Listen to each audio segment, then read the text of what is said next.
ಪ್ರೀತಿಯ ವೀಕ್ಷಕರೇ, ಎಲ್ರಿಗೂ ಸ್ವಾಗತ.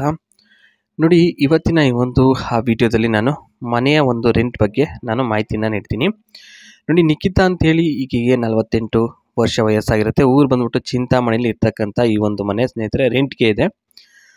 ನೋಡಿ, ಜೀವನ ಬಂದ್ಬಿಟ್ಟು ಖುಷಿ ನೆಮ್ಮದಿ ಇದೆ, ಆದರೆ ಒಂದು ಮಾತ್ರ ಕಮ್ಮಿ ಆಗಿದೆ, ಹೇಳೋಕ್ಕೆ ಸಂಕೋಚ ಆಗುತ್ತೆ ಅಂತ ಹೇಳಿದ್ದಾರೆ. ವಿಚಾರ ಏನಪ್ಪ ಅಂದರೆ, ಒಂದು BHK ಡ್ಯುಪ್ಲೆಕ್ಸ್ ಹೌಸ್ ರೆಂಟ್ ಇದೆ. ಸಮಸ್ಯೆ ಏನು ಅಂದರೆ, ಸ್ವಲ್ಪ ತಿಂಗಳು ಕಾಲ ಇದ್ದು ಏನೋ ಸಮಸ್ಯೆ ಅಂತ ಹೇಳ್ಬಿಟ್ಟು ಹೇಳದೆ ಕೇಳದೆ ಖಾಲಿ ಮಾಡ್ಕೊಂಡು ಹೋಗ್ತಾರೆ ಜನ. ಅದೇ ಒಂದು ಬೇಜಾರಿನ ಒಂದು ಸಂಗತಿ ಅಂತ ಇಲ್ಲಿ ಹೇಳಿರ್ತಕ್ಕಂಥದ್ದು. ಖಾಲಿ ಮಾಡಲು ಕಾರಣ ಏನು ಅನಿಸಿಕೆ ಅಂತ ಇಲ್ಲಿ ಹೇಳಿರ್ತಕ್ಕಂಥದ್ದು ಅಂದರೆ, ಇವರ ಒಂದು ಅನಿಸಿಕೆಯ ಒಂದು ಪ್ರಕಾರ ಒಂದು ಏನು ಅಂದರೆ, ಇಲಿಗಳ ಕಾಟ ತುಂಬ ಇದೆ ಆ ಮನೆಯಲ್ಲಿ, ಆ ಒಂದು ಕಾರಣಕ್ಕೋಸ್ಕರ ಅಂತ ಇಲ್ಲಿ ಹೇಳಿರ್ತಕ್ಕಂಥದ್ದು.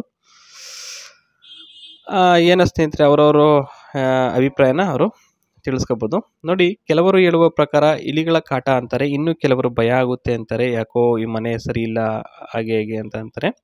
ಹಾಗಾಗಿ ಯಜಮಾನರು ಬೇರೆ ಬಿಸ್ನೆಸ್ ಸಲುವಾಗಿ ಬೇರೆ ಕಡೆಗೆ ಹೋದಾಗ ಒಬ್ಬಳೇ ಇರ್ತೀನಿ. ಮನೆ ರೆಂಟ್ ಕೊಟ್ಟವಾಗಲೇ ನೆಮ್ಮದಿಯಿಂದ ಸುಖವಾಗಿ ಬೆಳಗ್ಗೆವರೆಗೂ ಮಲಗ್ಬೋದು ಅನಿಸುತ್ತೆ. ಅಂದರೆ ರೆಂಟು ಕೊಟ್ಟಾಗ್ಲೇ ಮಾತ್ರ ನೆಮ್ಮದಿಯಾಗಿರ್ಬೋದು ಅಂತ ಇವರ ಒಂದು ಅನಿಸಿಕೆಯ ಒಂದು ಮಾತನ್ನು ತಿಳಿಸ್ಕೊಟ್ಟಿದ್ದಾರೆ. ಇಲ್ಲ ಅಂದರೆ ಕಷ್ಟ ಆಗುತ್ತೆ, ಸುಖವಾಗಿರೋದಕ್ಕಾಗಲ್ಲ, ರಾತ್ರಿ ಎಲ್ಲ ಇದ್ದು ಬೆಳಗಿನ ಜಾವ ಮಾತ್ರ ಮಲಗಬೇಕಾಗತ್ತೆ.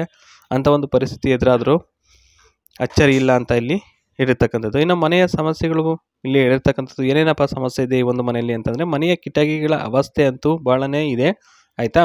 ಮೆಟ್ಟಲಿಗಳು ಸಹ ಕಿತ್ತು ಹೋಗಿವೆ, ನೋಡಿಕೊಂಡು ಓಡಾಡಬೇಕಾಗುತ್ತೆ. ಯಾಕೆಂದರೆ ಇದು ಒಂದು ಹಳೆ ಮನೆ ಆಗಿರೋದ್ರಿಂದ ಮೆಟ್ಲುಗಳು ಸರಿ ಇಲ್ಲ.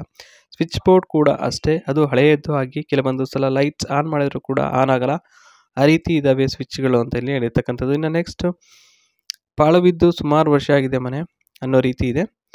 ಹಾಗಾಗಿ ನೋಡಿಕೊಂಡು ಅಡ್ಜಸ್ಟ್ ಮಾಡಿಕೊಂಡು ಇರಬೇಕಾಗ್ತದೆ ಸ್ನೇಹಿತರೆ, ಇಲ್ಲಾಂದರೆ ಕಷ್ಟ ಆಗುತ್ತೆ ಈ ಒಂದು ಮನೆ. ನೋಡ್ಬೋದು ಇಲ್ಲಿ ಯಾವ ರೀತಿ ಇದೆ ಅಂತ ಹೇಳ್ಬಿಟ್ಟು. ಮನೆಯ ಮೆಟ್ಲುಗಳು ಏನೋ ಒಂದು ತಕ್ಕ ಮಟ್ಟಿಗೆ ಓಕೆ ಅಂತ ಹೇಳ್ಬೋದು ಅಷ್ಟೇ ಸ್ನೇಹಿತರೆ, ಏನು ತೀರಾ ಅದ್ಭುತವಾಗಿನಿಲ್ಲ.